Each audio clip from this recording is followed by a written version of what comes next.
Drama Chaalbaaz के आने वाले एपिसोड बहुत ज़्यादा इंटरेस्टिंग होने वाले हैं। क्या असद के सामने आज आयजा की सारी हकीकत आ जाएगी? क्या इशल ने जो कुछ देखा वो असद को बता देगी? आयजा इस बात से बिल्कुल अनजान होती है कि इसके पीछे से क्या कुछ हो गया। इसके बाबा की तबीयत ख़राब हो गई, सब उन्हें लेकर हॉस्पिटल पहुँच गए। जैसे ही आयजा शयान से मिलकर वापस आ रही होती है, वो देखती है कि असद की इतनी ज़्यादा मिस कॉल आई होती हैं। वो डर जाती है। इतने में अनाया की कॉल आ जाती है। अनाया कहती है कि बाबा जान की तबीयत बहुत ख़राब है, सब हॉस्पिटल में मौजूद हैं, आप हॉस्पिटल ही आ जाएं। जैसे ही आयजा हॉस्पिटल पहुंचती है, असद चिल्लाकर कहता है कि तुम कहाँ गई थी? मुझे तो लगा था कि तुम हॉस्पिटल पहुंच गई हो। आयजा कहती है कि असद मैं तुम्हारे लिए दवाई लेने गई थी और तुमने कहा था ना कि तुम्हारी तबीयत ख़राब है। ईशल जल्दी से आगे बढ़ती है और कहती है झूठ मत बोले, आप शयान से मिलने के लिए गई थी। आई हुई आवाज़ में कहती है कि मैं शयान से क्यों मिलने जाऊँगी। ईशल कहती है कि मैंने खुद आप दोनों को एक साथ देखा है। सुबह आपके फ़ोन पर शयान का मैसेज आया और जैसे ही आप घर से बाहर निकली मैंने आपका पीछा किया। असद भाई आपकी गाड़ी और कोई नहीं मैं लेकर गई थी, क्योंकि मैं आयजा भाभी का पीछा करना चाहती थी।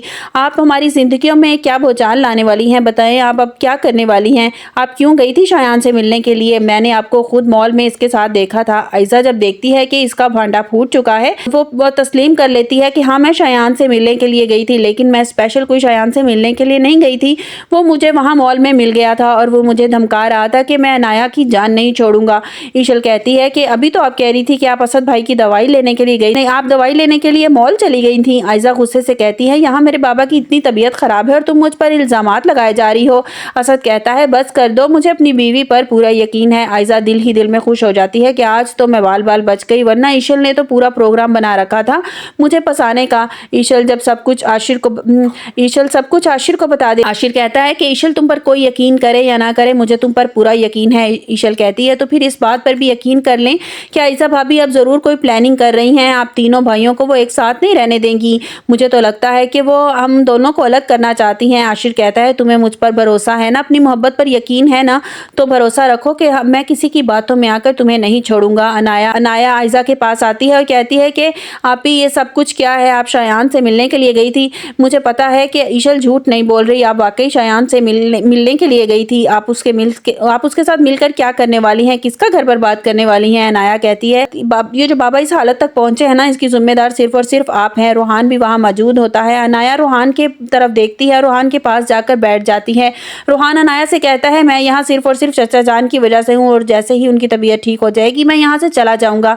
अनाया रोते हुए रोहान से कहती है कि रोहान क्या हमारे दरमियान सब कुछ ठीक नहीं हो जाता? अनाया कहती है कि मुझे बहुत गुस्सा, मेरा दिल करता है कि मैं शयान का गला दबा दूं। रोहान ये सच है कि मैं शयान से मोहब्बत करती थी, लेकिन वो मेरा माजी था। मैं अब तुमसे मोहब्बत करती हूँ, मुझे खुद से दूर ना करो, मुझे खुद से दूर करके इतनी बड़ी सजा मत दो। अनाया कहती है कि मेरा यकीन करो रोहान, मैं शयान से तलाक के बाद इतना नहीं रोई थी जितनी मुझे तकलीफ तुमसे दूर होकर हो रही है। रोहान गुस्से से कहता है कि अनाया अब इन बातों का कोई फायदा नहीं है, ये बातें करके तुम मेरा दिल नहीं पिघला सकती, तुम्हें मेरे एतमाद को ठेस पहुंचाई है। आयजा दिल ही दिल में सोचती है कि आज बाबा जान की वजह से बच गई, न जाने अगर असद घर पर होता तो मुझसे 100 सवाल पूछता। इतनी देर में डॉक्टर बाहर आते हैं और बताते हैं कि हमने बहुत कोशिश की, लेकिन हम आपके बाबा जान की जान नहीं बचा सके। आयजा की माँ एकदम कुर्सी पर गिर जाती है, उसका रो रो कर बुरा हाल हो जाता है।